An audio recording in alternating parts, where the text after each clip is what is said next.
Your top story this hour, search and rescue teams are looking for 2 people presumed dead who were washed away in oThongathi in KwaZulu-Natal last night.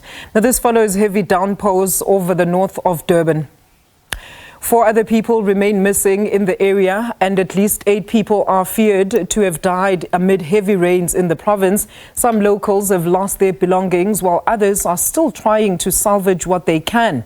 Houses that are close to rivers bore the brunt of the flash floods. Siboniso Mngadi, KZN Cogta spokesperson, joins us live for an update. Siboniso, as always, thank you so much for your time. Please give us an update on the latest on the KwaZulu-Natal floods and the number of the missing as well as dead people at this stage. Our teams have been on the ground since the early hours of the day after we received the report of the damages that were caused by the heavy rains that we experienced last night.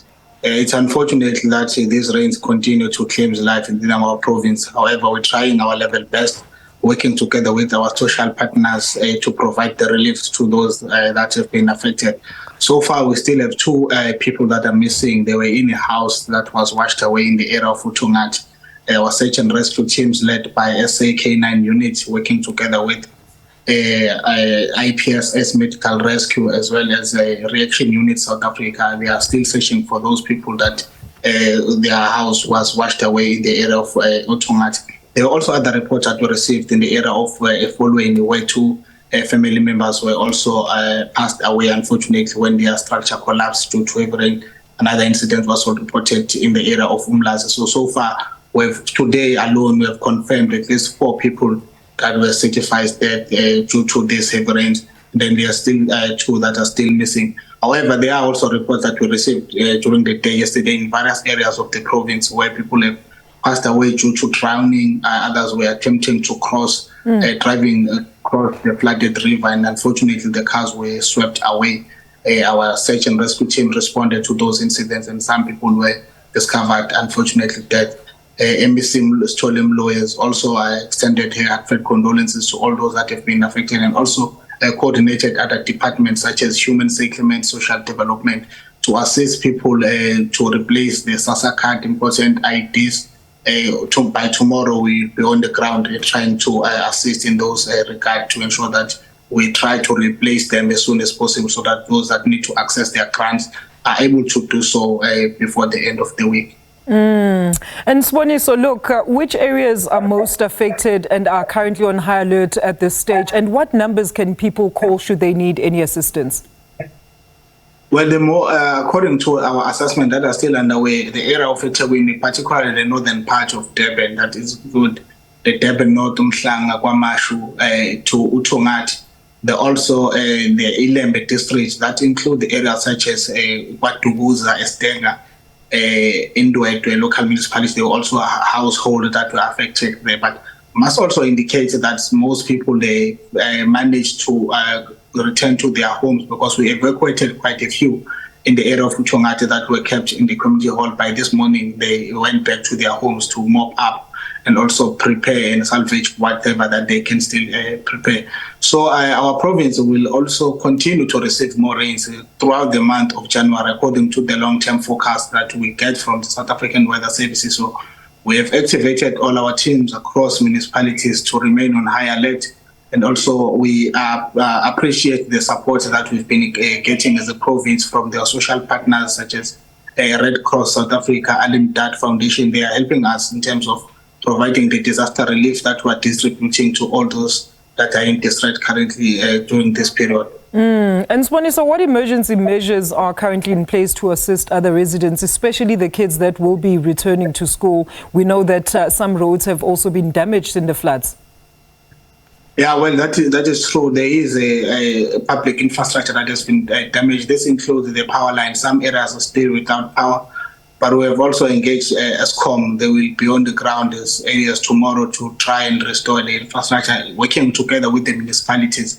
The Department of Education is also addressing the matter of the schools that have also been damaged throughout since December and January.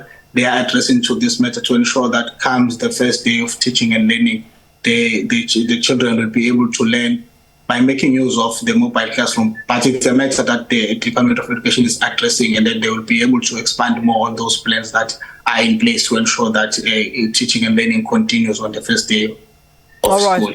All right. And then, Siboniso, do you have any update on the assistance for those that were affected by the Ladysmith flash floods over Christmas?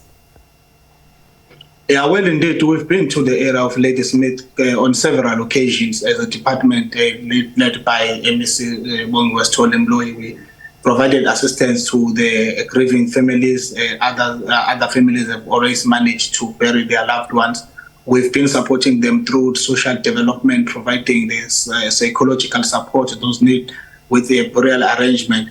But we must also note that in Ladysmith, in most of the fatalities there, it was incidents that took place while people were traveling on the road. It was not mainly structural damage like houses. And you'll recall that one of the family there that lost 7 members, all those people, they were in the cars during that incident.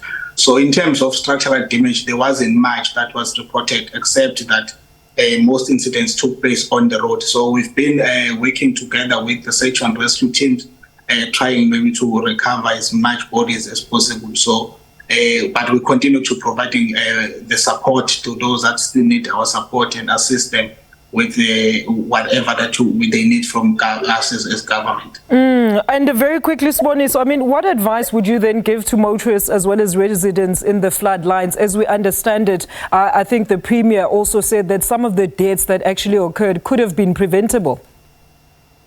No, that is very true. According to our report and assessment, we believe that out of close to 50 people that have passed away in the province in the space of 2 months due to this rain, some of the incidents could have been avoided because we've been pleading with motorists not to attempt to cross flooded rivers, because some of incidents have been captured on videos where you could see people driving toward the flooded river, and unfortunately the flood swept the cars away, and those people, in most occasions, we discovered them dead. Also, we have responded to the number of drownings, particularly in rural areas. Even as of yesterday, we received another drowning incident. So those are incidents that we discourage people to go and swim where it's not safe, where there is no lifeguards. There are areas that are designated for swimming. All right. Siboniso, thank you so much for your time. Unfortunately, we're out of time. That is Siboniso Mngadi, KZN Cogta spokesperson, there with an update on the KwaZulu-Natal floods.